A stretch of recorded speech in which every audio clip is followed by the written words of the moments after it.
Opa pessoal do Instagram de Fora da Curva, tudo bem? Hoje aqui vamos estar fazendo uma live com o Thiago Alonso, o CEO da JHSF. Já no aguardo aí da entrada dele, em breve ele estará entrando e nós podemos dar início à nossa live, perfeito?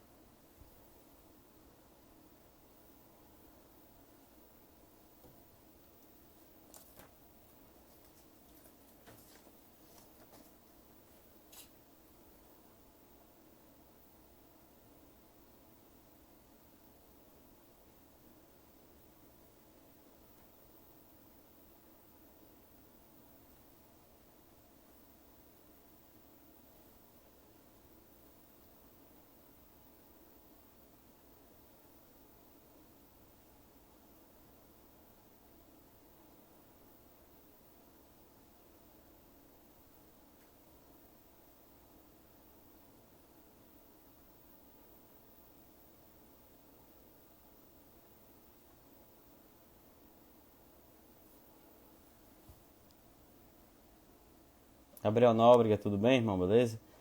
Carlos Mendonça, muito obrigado. É,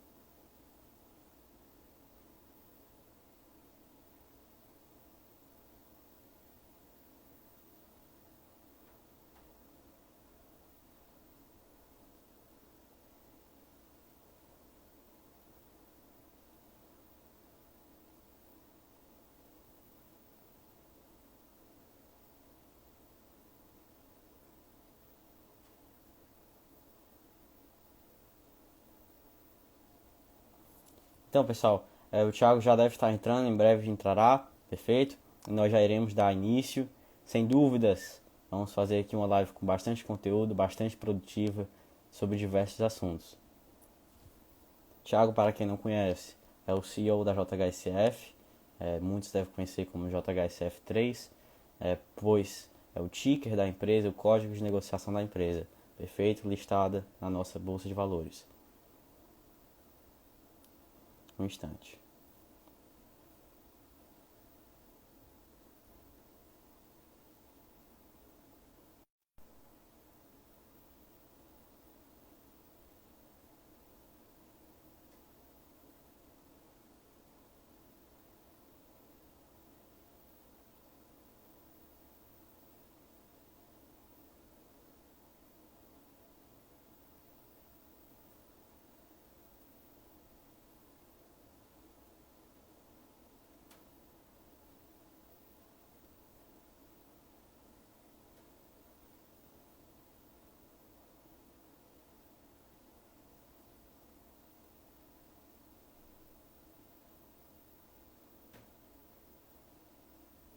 Perfeito, perfeito, Clegiane. Já no aguardo.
Pronto, Thiago entrou. Perfeito, perfeito.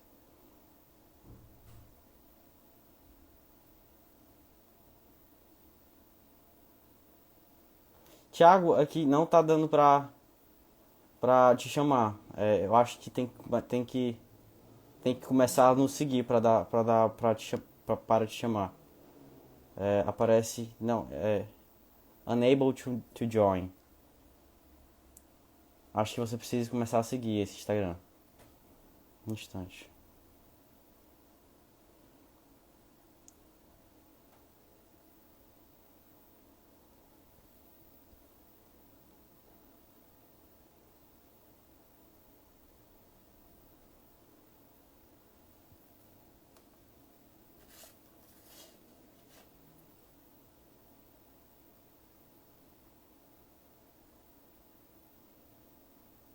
Pronto, perfeito.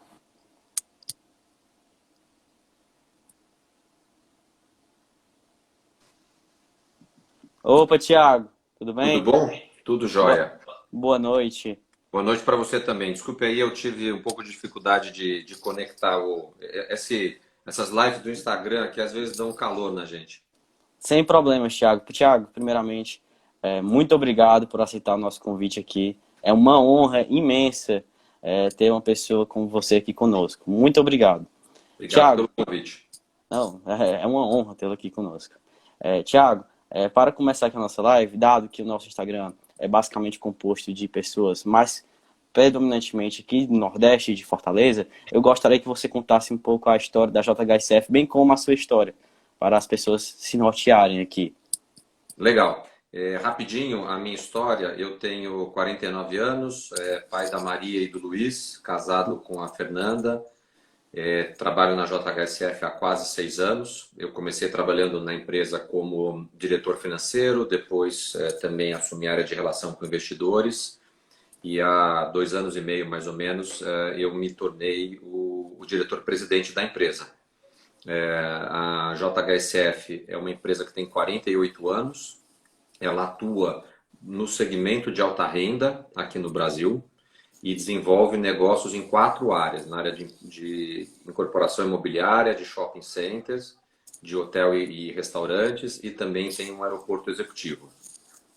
A história da JHSF é de uma empresa que construiu ao longo da sua existência relacionamentos de longo prazo com os seus clientes. Esses relacionamentos eles ajudaram a criar e fortalecer o valor das marcas.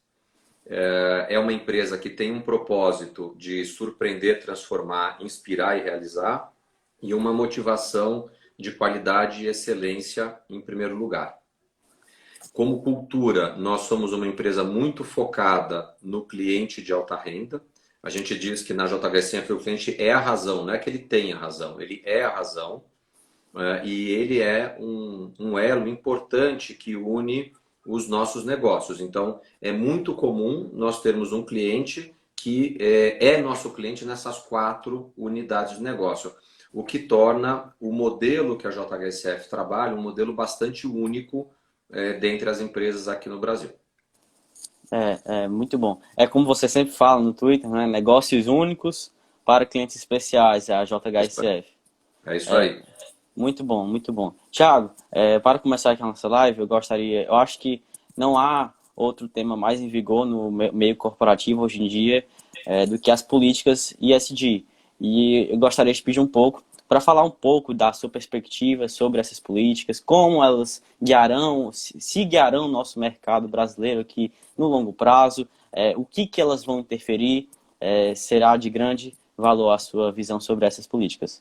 Não, sem dúvida. Eu acho que a gente olhar para esses aspectos, né, de meio ambiente, social, de governança, todos eles são bastante expressivos. Então, os nossos projetos eles têm uma preocupação grande com relação a meio ambiente.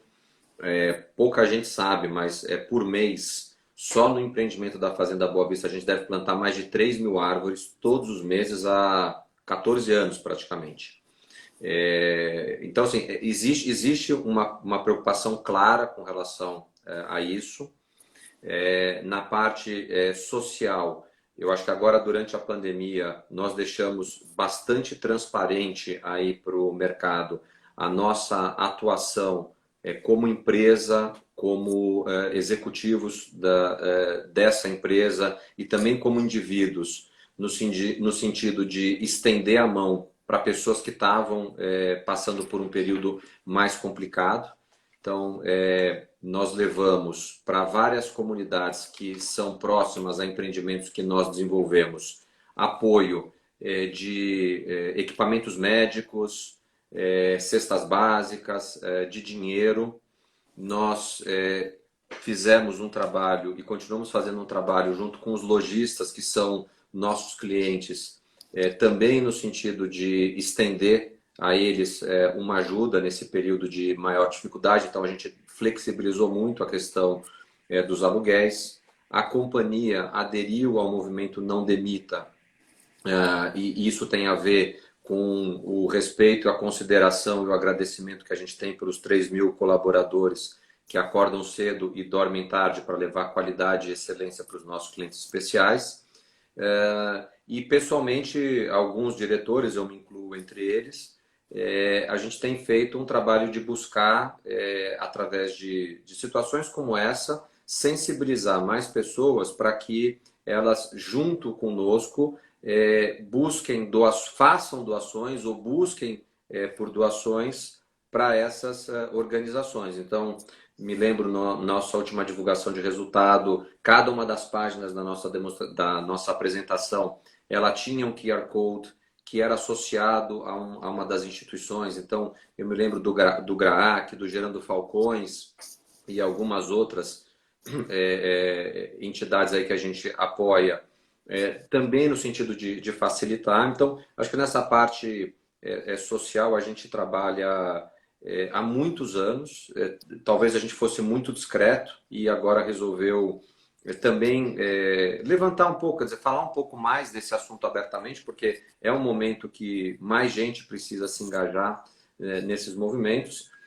E na parte de governança, a empresa é uma empresa de gestão profissional e controle familiar. A gente é listado no novo mercado da B3, né, que ele já exige um padrão de governança também mais elevado. Então, eu acho que ESG nunca é o suficiente, mas os passos que nós estamos dando, eles são numa direção positiva e que valorizam os princípios por trás do ESG. Isso sem levar em consideração o aspecto de diversidade que a gente tem dentro da empresa. Então, a gente é um ambiente diverso e principalmente por acreditar que a diversidade ela traz tridimensionalidade de visão. Então, mais pontos de vista diferentes ajudam a compor uma imagem melhor do que vamos dizer, o problema e, portanto, propor uma solução que seja mais completa do que aquela que é pensada por um ângulo só de visão. Então, falando um pouquinho de ESG, de diversidade, é assim que a gente atua na JHSF e sabe aí que tem sempre oportunidades de aprimoramento. Fantástico, Thiago, fantástico. Quem fala muito sobre as perspectivas de diversidade é o Ray Dalio, né? Que ele fala da mente aberta e isso é muito, muito verídico. Quanto mais pessoas de pontos de vista diferentes, temos aí um melhor compreendimento de eventuais problemas e coisas do tipo. Thiago, a parte G do ESG trata de governança. E você e todo o time de RI da JHSF tem feito um trabalho excepcional com o minoritário, certo? E eu gostaria de saber a sua visão, se você acha que esse tratamento com o minoritário, se essa atenção, se essa disponibilidade se tornará aí algo, se espalhará, se difamará entre outras empresas do ramo. É algo fantástico o trabalho que vocês estão fazendo, a sua perspectiva sobre isso. Gostaríamos de saber. Primeiro, obrigado pelas suas palavras com relação a esse trabalho. Esse é um trabalho que eu posso te dizer que ele é genuíno, ele vem de um entendimento e de uma crença de todas as pessoas que trabalham fazendo relação com investidores na JHSF, de que, primeiro, a gente tem que ter uma política de portas abertas. E o que é a política de portas abertas? É não criar barreira para qualquer um que queira saber mais sobre a companhia. seja ele um não acionista, seja ele um acionista muito grande, seja o acionista controlador ou um acionista de uma ação. Então, a nossa cabeça é o seguinte: se nós fizermos um bom trabalho por acionista de uma ação, certamente estaremos fazendo para o de muitas ações. O segundo ponto que essa cabeça que o time trabalha é o que eu chamo de beber água na fonte. Então, tem muita gente que está chegando agora no mercado e que precisa aprender sobre as empresas. E o que a gente quer incentivar essas pessoas é escutarem diretamente da empresa e não escutar através de um terceiro. E, então, esse beber água na fonte para a gente é muito importante. Aonde nós queremos chegar enquanto mensagem para essas pessoas? Num comprometimento de curto, médio e de longo prazo para que haja mais democratização das informações, mais velocidade de disseminação dessas informações, porque a falta de velocidade, a falta da democratização da informação, ela gera uma coisa muito ruim, que é a assimetria. Sim. Né? Então, eu acho que não ter assimetria é uma obrigação. Então, a gente usa e tem usado bastante de mídia social. Por quê? Porque você distribui aquela informação com muita velocidade. Então, a gente acredita nesse caminho e está fazendo aquilo que nós acreditamos. Né? Se você me perguntou, né, você acha que outras empresas vão fazer isso? Olha, eu acho que de maneira natural, poucas. Porque eu acho que são poucos os profissionais. Eu sou um profissional de RI há muitos anos. E eu sou crítico à carreira. Sou crítico, assim, eu sou ativo no sentido de dizer os profissionais precisam se adequar a uma realidade que não é a realidade de 20 anos atrás. Uhum. Então, a realidade de hoje, ela requer um contato com essa comunidade de investidor diferente do que era há 20 anos atrás. Nós temos ferramentais hoje que não existiam há 5 anos, há 10 anos atrás. Por que não usar? Então, eu felizmente trabalho numa organização. Oi, Juvan trabalha lá com a gente, é uma das feras do financeiro. Eu acabei de ver que ele entrou aqui. Um abraço, meu amigo. Espero que você esteja bem. Abraço para o Cauã também.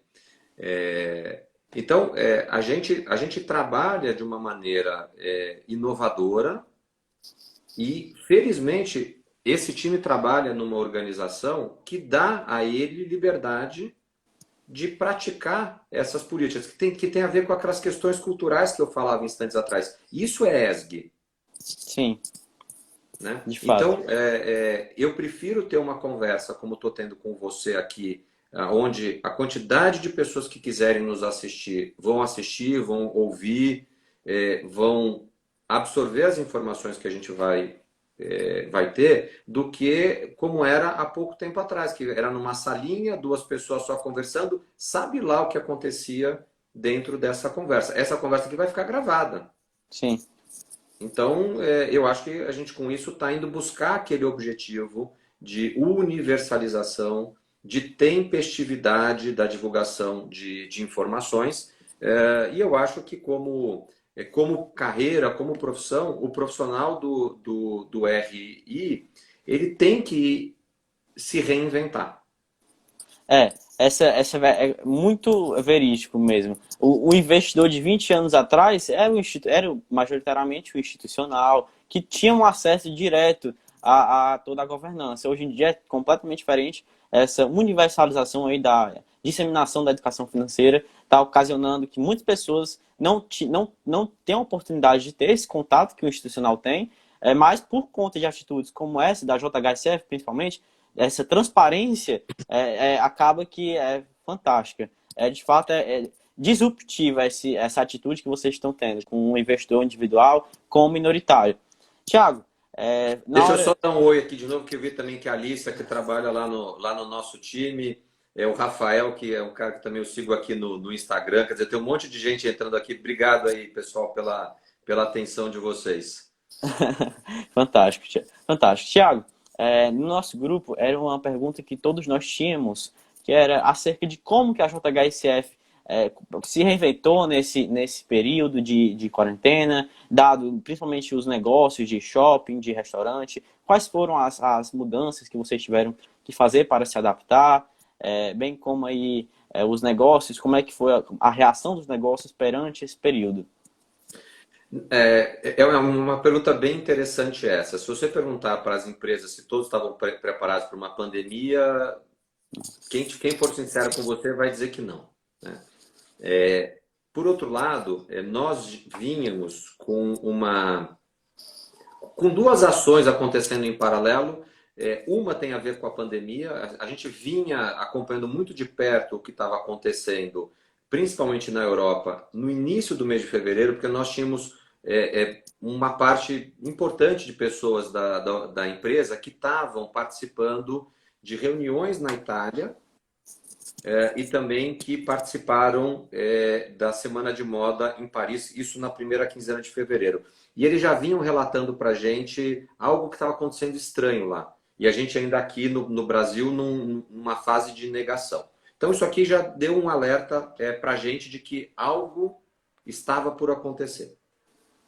E desde 2016, a empresa vem trabalhando numa estratégia de digitalização de uma série de atividades que nós temos.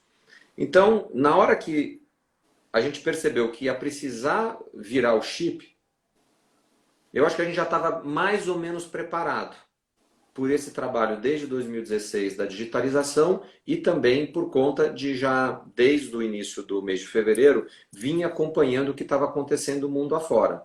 Então, eu me recordo do que aconteceu. Foi uma sexta-feira, que é a sexta-feira que antecede a semana onde as coisas começaram a fechar aqui em São Paulo. Eu fui almoçar num dos nossos shoppings, no Shopping Cidade Jardim, e percebi um movimento estranho aquele dia. Voltamos para o escritório, conversei com alguns outros diretores que relataram também a mesma percepção. E aí a gente falou, vamos entre nós marcar uma reunião no sábado, na hora do almoço, e a gente tira um pouco de temperatura do que vai acontecer na sexta-noite e no sábado de manhã. Nessa reunião que nós fizemos no sábado, na hora do almoço, nós tomamos a decisão de colocar a empresa inteira em home office.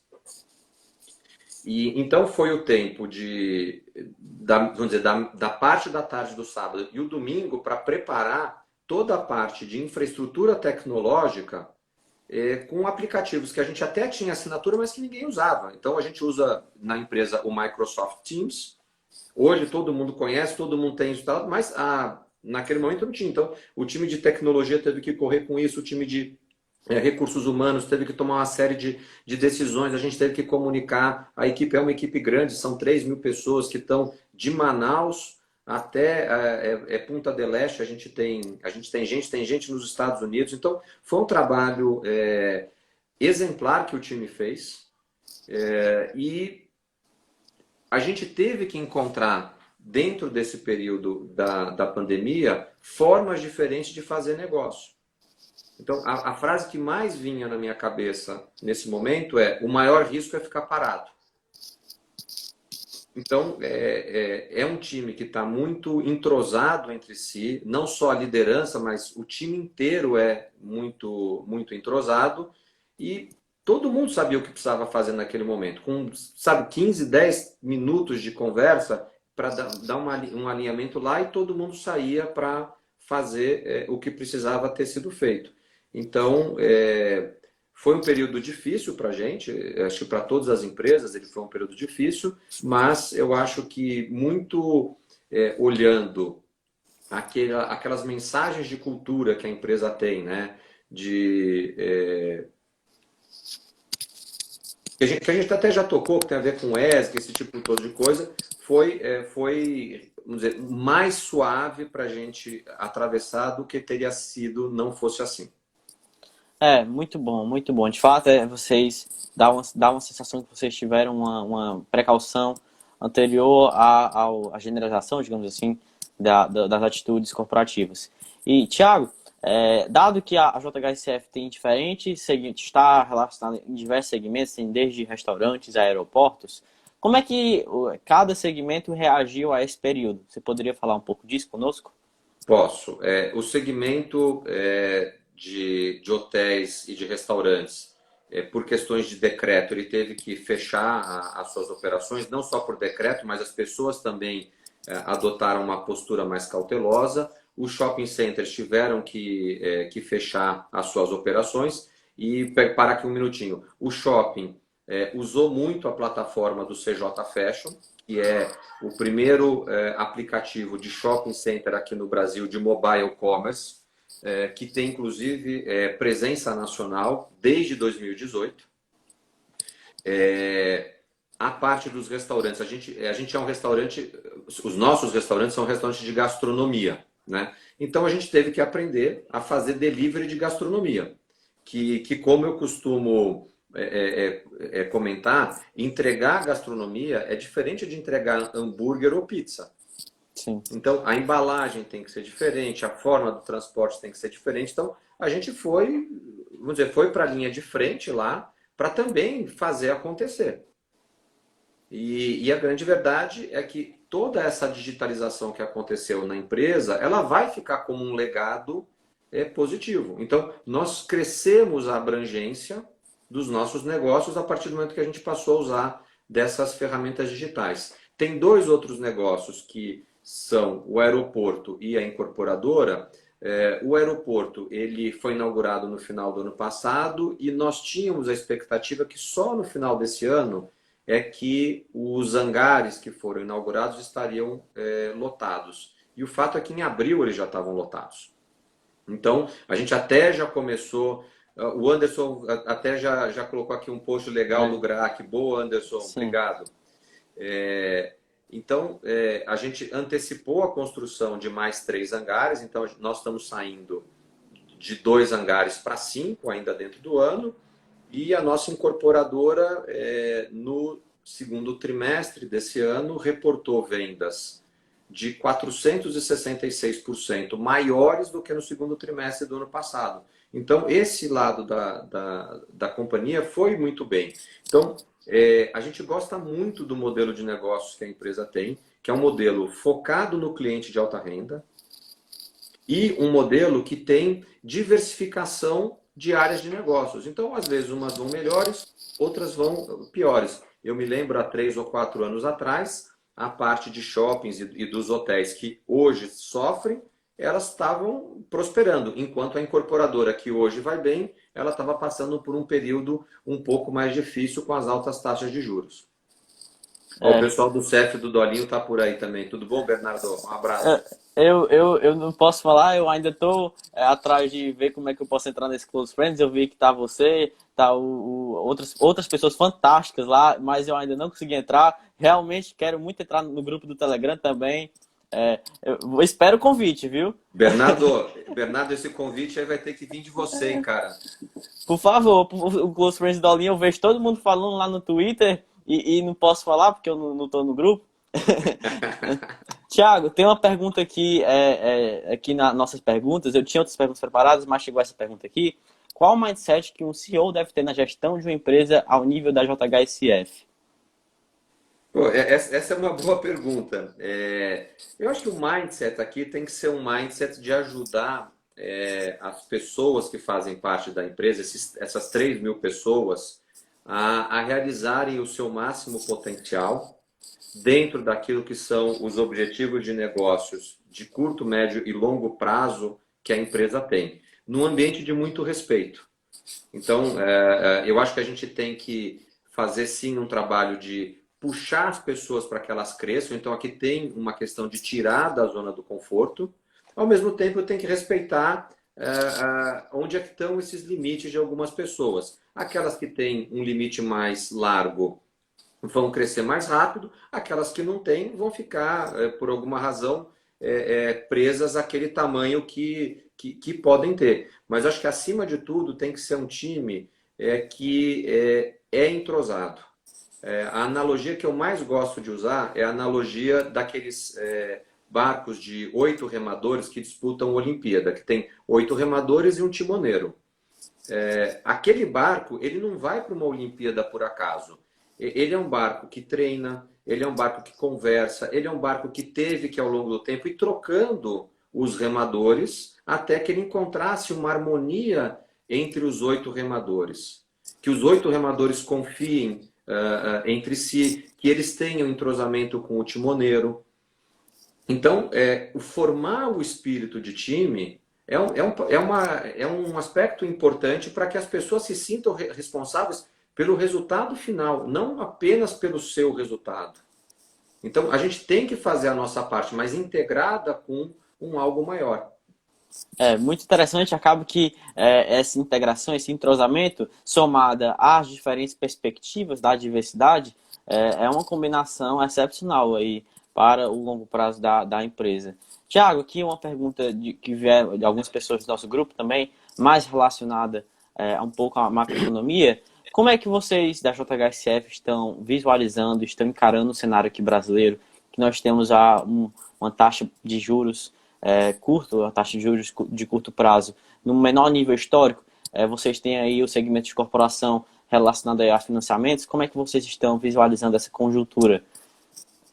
Olha, a gente, contando aqui também uma imagem mais de filme do que de fotografia, esse é um processo que ele vem em melhora já desde o ano de 2017, 2018, 2019 e continuou em 2020. O que talvez seja inusitado de 2020 é o quanto baixo, do ponto de vista nominal, essa taxa foi para padrões históricos que o país teve no passado.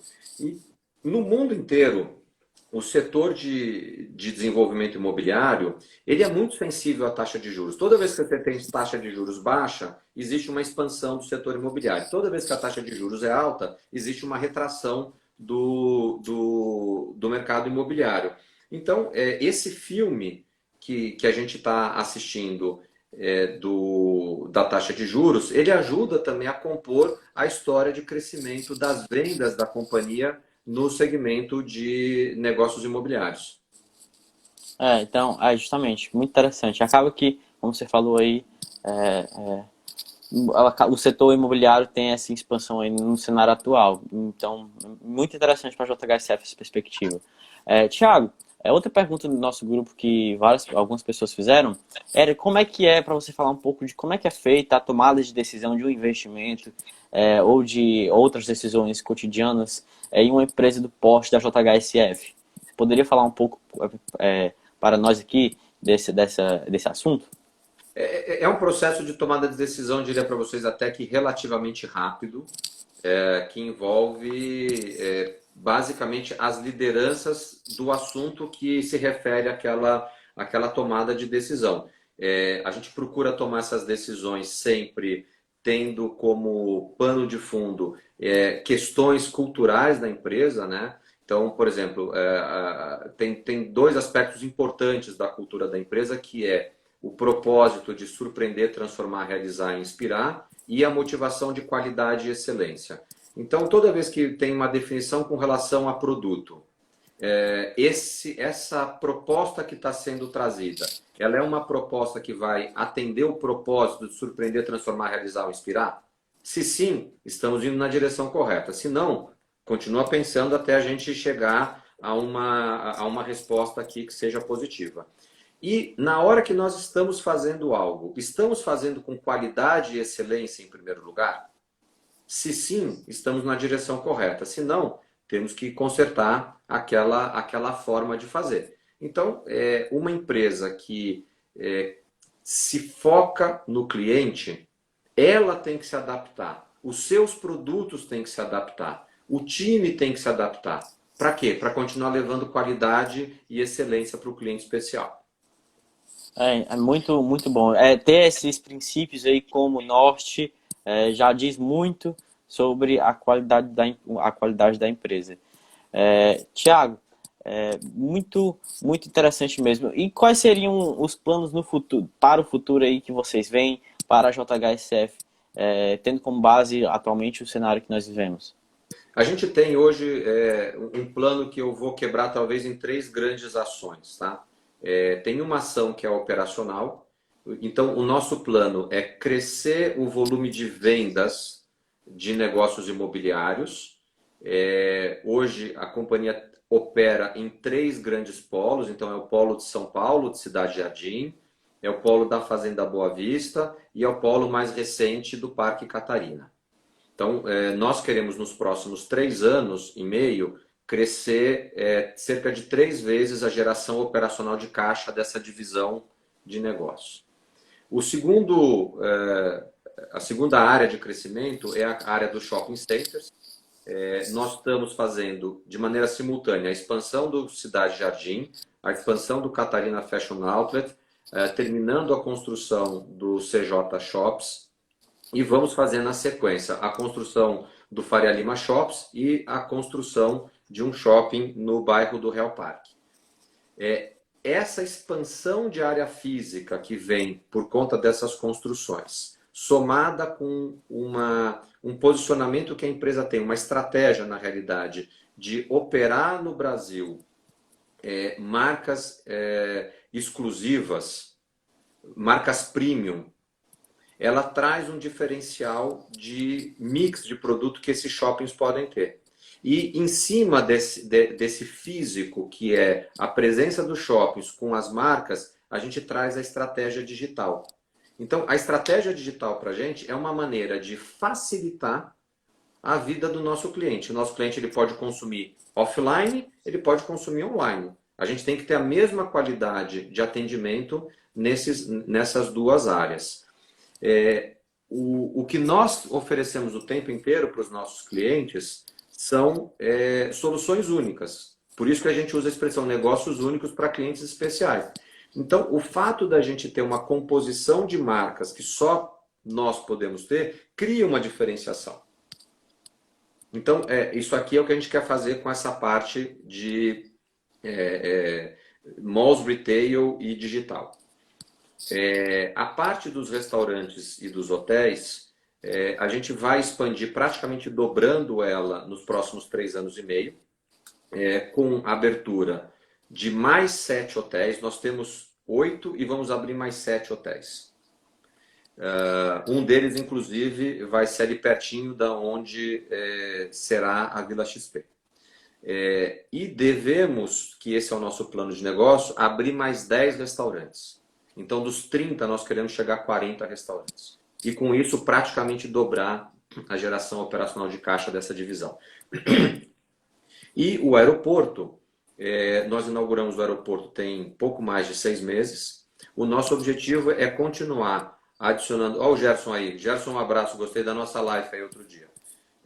O nosso objetivo com o aeroporto é continuar adicionando capacidade de hangaragem e, com isso, ir crescendo também a geração operacional de caixa. Então, o nosso objetivo, triplicar a geração operacional de caixa, que é a soma dessas ações todas que eu falei.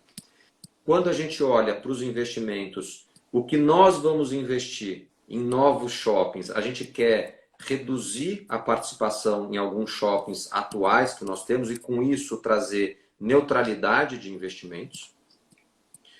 E para uma empresa que acabou de se capitalizar, que está praticamente com dívida líquida zero. Então, a gente está vendo um fluxo de caixa operacional crescente, um fluxo de caixa de investimentos perto do zero e um fluxo de caixa financeiro também perto do zero. Então, se esse plano nosso der certo, o que a gente vai estar entregando para os nossos acionistas? Um crescimento grande do caixa disponível para pagar dividendos. Então, esse é o plano que o time de 3.000 pessoas está executando. Olha o pessoal da Chicago aí também.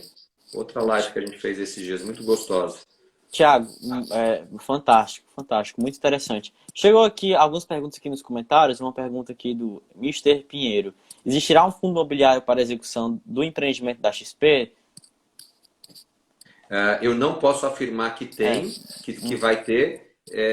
Possivelmente terá. Se a gente chegar à conclusão que aquele que aquele empreendimento vai precisar de investimentos, o acordo que nós celebramos com a XP ele traz uma parceria que, na verdade, até já existe da JHSF com a XP Asset, no sentido de produzir fundos de investimento. Eu não sei se vai ser um fundo de investimento imobiliário, se vai ser um fundo de investimento em participações, que tipo de fundo que vai ser. Mas a depender, existe essa possibilidade sim. A gente não tem nada para falar, vamos dizer, de imediato, mas é uma possibilidade. Aqui outra pergunta do Gu Granton. A incorporadora e construtora serve para a expansão das demais empresas? Não, é só uma correção. A gente não é construtor, a incorporadora é diferente da atividade de construção. E a gente não constrói para nós mesmos. Mas o negócio da incorporação, ele ajuda e ele se ajuda com o shopping. Eu vou dar um exemplo de algo que já está pronto, é o Parque Cidade Jardim. O Parque Cidade Jardim ele foi um lançamento de 9 torres residenciais integradas a um shopping. Na sequência, foram construídas mais 3 torres comerciais. Depois, mais uma torre residencial. Nós estamos na 11ª torre residencial em construção, que é o Fasano Cidade Jardim. E esse mesmo complexo, o ano que vem, ganha um Hotel Fasano. Então, essa combinação de negócios de uma única companhia, são poucas as empresas, para não dizer que não existe uma outra empresa, pelo menos no Brasil, que pode fazer isso tudo dentro de casa. E ainda consegue rechear o shopping center com restaurante, com lojas que são operadas por ela. Acaba que um negócio serve como alicerce para o outro. Muito, muito interessante. Aqui o nosso público, pelo menos do Fora da Curva, é mais de Fortaleza, acaba que não tem a noção dos shoppings e dos outlets, dos aeroportos. Mas muito fantástico. Eu entrei no site da RI e eu percebi que vocês usam um negócio como alicerce do outro, faz um outlet, aí depois faz uma torre residencial. Muito, muito fantástico, muito, muito interessante. Chegou uma Deixa eu pergunta fazer um aqui. convite. Deixa eu então fazer um convite para quem ainda não conhece. A gente tem um time de feras lá no RI da JHSF. E eles não param de trabalhar. Uma das últimas coisas que eles fizeram foi criar uma página no YouTube que chama JHSF Institucional. E dentro dessa página do JHSF Institucional tem lá os playlists. E está organizadinho. Por cada uma das áreas de negócio tem dezenas de vídeos assim curtos, 1, 2 minutos, que eles contam com imagens o que são esses produtos. Então, assim, para quem quer entender o que é o Shopping Cidade Jardim, que é o shopping fashion mais legal que tem na cidade de São Paulo, entra lá e vê o que é isso. O que é a Fazenda Boa Vista? Tem lá vários filmes do que é a Fazenda Boa Vista. O que vai ser o CJ Shops? Tem lá filminho do CJ Shops. Então, assim, para quem quer aprender um pouco mais e não pode vir a São Paulo nesse momento, porque quando vier, pode entrar em contato lá com o RI, porque dentro da nossa política de portas abertas, a gente vai receber vocês na JHSF. Tiago, fantástico. Eu digo, essa postura do RI de vocês é de fato disruptiva. É a palavra que mais bem define isso aí. Chegou aqui uma pergunta, ainda de quando você estava falando da tomada de decisão, o processo de decisão dentro de uma empresa como a JHSF é burocrático? Como é feita essa votação? Acho que votação era a questão lá que você havia dito, que a tomada traz a opinião do responsável daquele respectivo setor em que a decisão será tomada? Responda essa pergunta aí do Guilherme, por favor.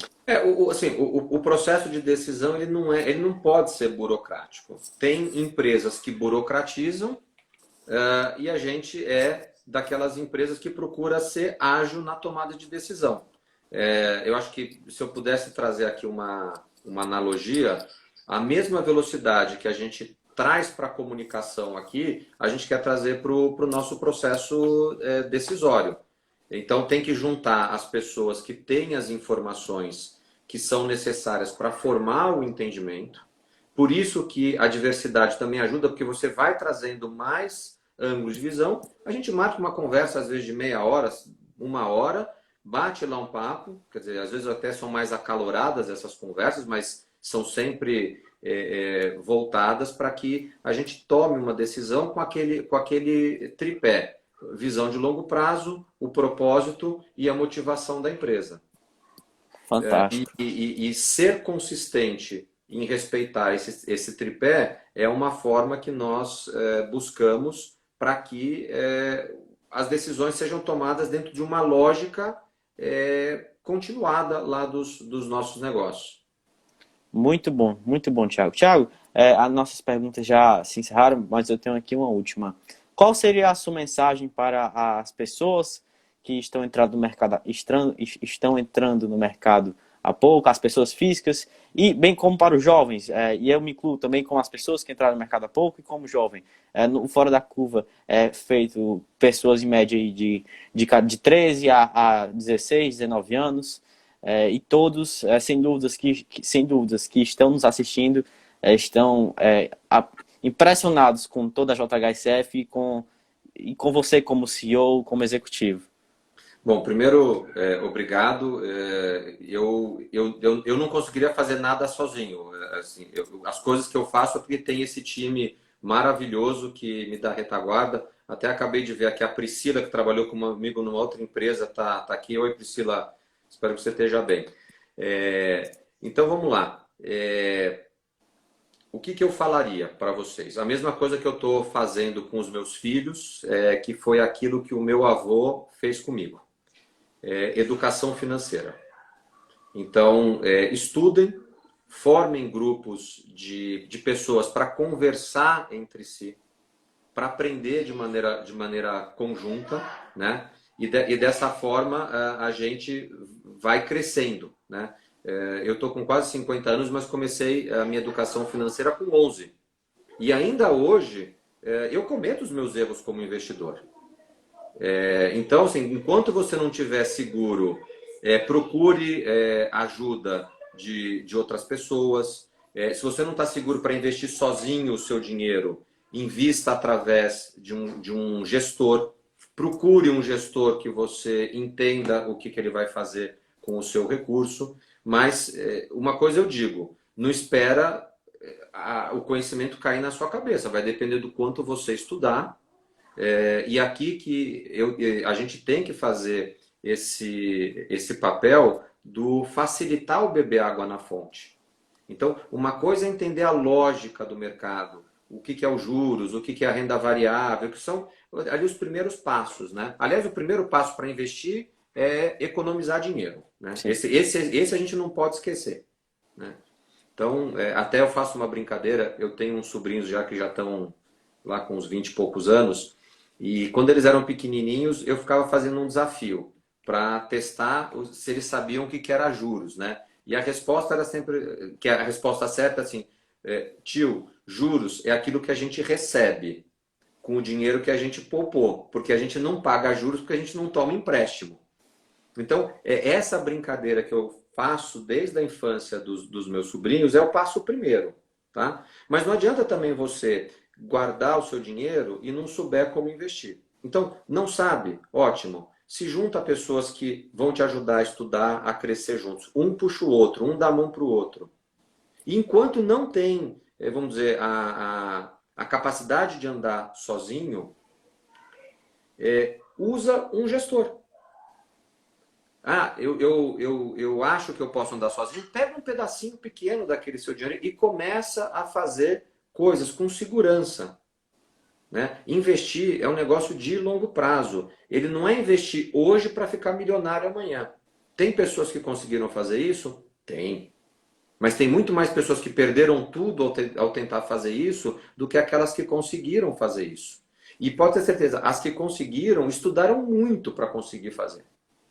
Então, não tem milagre, não tem dinheiro fácil. Então, como tudo na vida, vem da relação. Estuda e toma suas decisões de investimento. Thiago, excepcional. Você falou gestor, eu me lembrei aqui, quinta-feira que vem, daqui a uma semana, vamos fazer uma live com você conhece? Com o Luiz Nunes, da Forpus Capital. Luiz adoro o Luiz. Luiz é excepcional. Os fundos das Forpus estão se destacando no mercado e é um gestor fora da curva de fato. Não, fora o cara que ele é. Sem dúvidas, o Cara, Luiz assim, é excepcional. gosto demais do Luiz Nunes. Assim, para mim é um cara fora de série. Até se ele estiver ouvindo a gente ou escutar, e se não escutar, fala isso para ele quando você estiver com ele.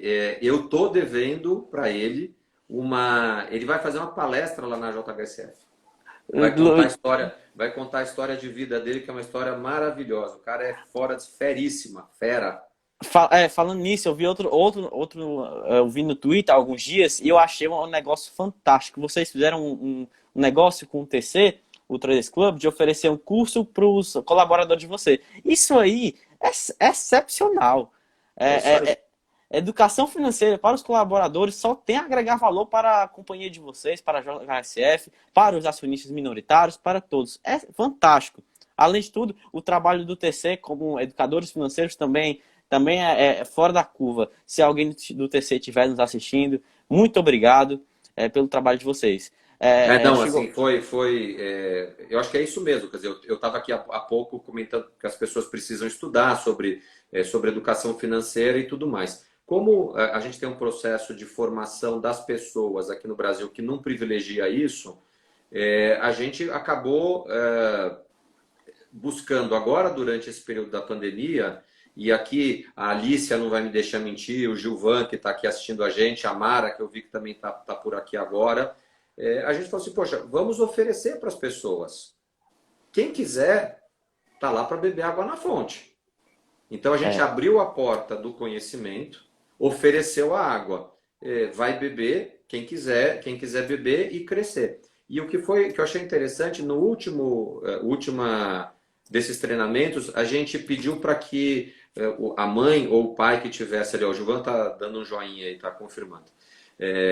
A gente pediu para que o pai e a mãe convidassem os filhos para participar daquela sessão.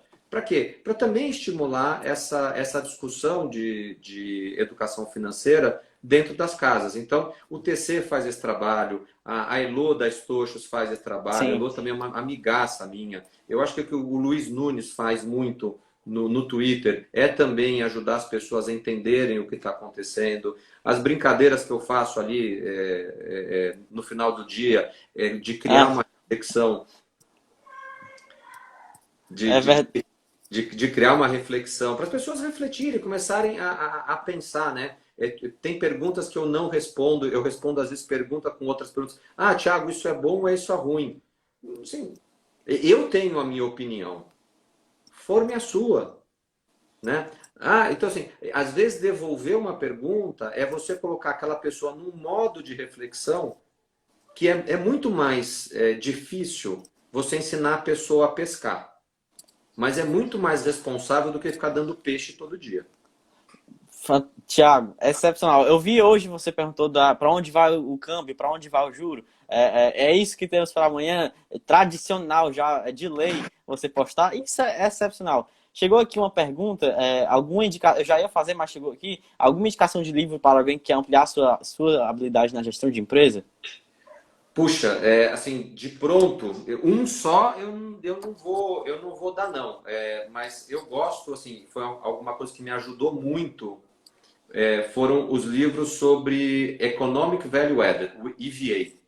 Sim. Ele já é um livro um pouco mais avançado, mas ele me ajuda muito também no meu processo de tomada de decisão. Ou seja, além daquelas questões que a gente conversou agora há pouco, que tem a ver com pensamento de longo prazo, propósito, motivação, como é que isso economicamente vai refletir na empresa? Então, é mais pensando como gestão de empresa esse livro que eu falei. Como investidor, tem um livro que eu adoro, recomendo para quem ainda não leu, ler. É um livro que é uma compilação das cartas do Warren Buffett na Berkshire.